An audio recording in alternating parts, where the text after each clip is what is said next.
2:3, யாக்கோபு 1:12, வெளிப்படுத்தல் 21:27. ஊழியர்களை குறித்துக் கொள்ளுங்கள்.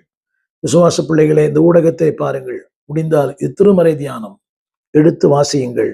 யாருக்கு என்று சொன்னால், அன்பான தேவ பிள்ளைகளே, எல்லாருக்கும் அல்ல, அழைப்பை ஏற்றுக்கொண்டவர்களுக்கு, அழைப்பை உணர்ந்தவர்களுக்கு, அழைப்பை நிறைவேற்றவர்களுக்கு தேவன் சொல்லுகிறார். அங்கு சொல்லப்பட்ட வார்த்தை, என்னோடு கூட வாருங்கள்.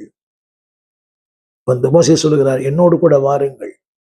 ஆனால் அன்றைக்கு அவன் சொன்ன வார்த்தை, அவனுடைய மைத்துனர், முடியாது, என் தேசத்துக்கும் என் ஜனத்துக்கும் போகிறேன். அடுத்து நான் சொல்ல விரும்புகிற இந்த வார்த்தை என்னவென்றால், அன்பான தேவ பிள்ளைகளே, அநேகர் அழைக்கப்படுகிறார்கள், ஆனால் ஒரு சிலரே அதற்கு தங்களை அர்ப்பணிக்கிறார்கள். எனவே தேவன் சொன்னார், அழைக்கப்பட்டவர்கள் அநேகர், தெரிந்து கொள்ளப்பட்டவர்களோ மிக சிலர். இந்த அழைக்கப்பட்ட கூட்டத்திலே நீங்களும் இருக்க உங்கள் அன்போடு கூட கேட்கிறேன். அதில் சொல்லப்பட்டிருக்கிறது ஏராளமான வாசஸ்தலங்கள். கவனிங்கள், விசாலமான மேன்மையான வாசஸ்தலத்தை கர்த்தர் உங்களுக்கு என்று வைத்திருக்கிறார். என்னுடைய அந்த வசனத்தை சொல்லிக்கொண்டே போகலாம். இங்கே சொல்லப்பட்டிருக்கிறது, உனக்கென்று ஒரு மேன்மையான விசாலமான வார்த்தை. அதில் வேதம் சொல்லுகிறது, அங்கே உங்களுடைய மேன்மைகளும், God is going to reward you. அங்கே உனக்கென்று எல்லாவற்றையும் கர்த்தர் வைத்திருக்கிறார், நன்மைகளையும் கிருபைகளையும். திரும்ப சொல்லுகிறேன், a promised land and also is a prepared land. அதில் அவன் சொல்லப்பட்டிருக்கிற அந்த வசனத்துல, நாங்கள் உனக்கு நன்மை செய்வோம்.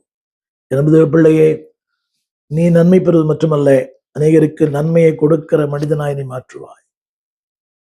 அதுக்கு உதாரணம் எத்தனையோ பேர். மதர் தெரேசா நன்மையை பெற்றார்கள், நன்மை செய்தார்கள். நேற்று நான் ஒரு செய்தியை வாசித்தேன்.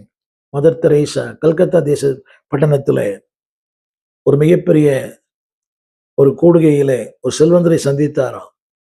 அந்த செல்வந்தர் இடத்துல, தொழுநோயாளிக்காக நான் இவையெல்லாம் செய்கிறேன் என்று சொல்லி அவர்கள் பேசிக் கொண்டிருந்தார்கள். அந்த செல்வந்தர் ஒரு தேவனை அறியாதவர், ஒரு நாத்திகவாதி, கடவுள் பக்தி இல்லாதவர்.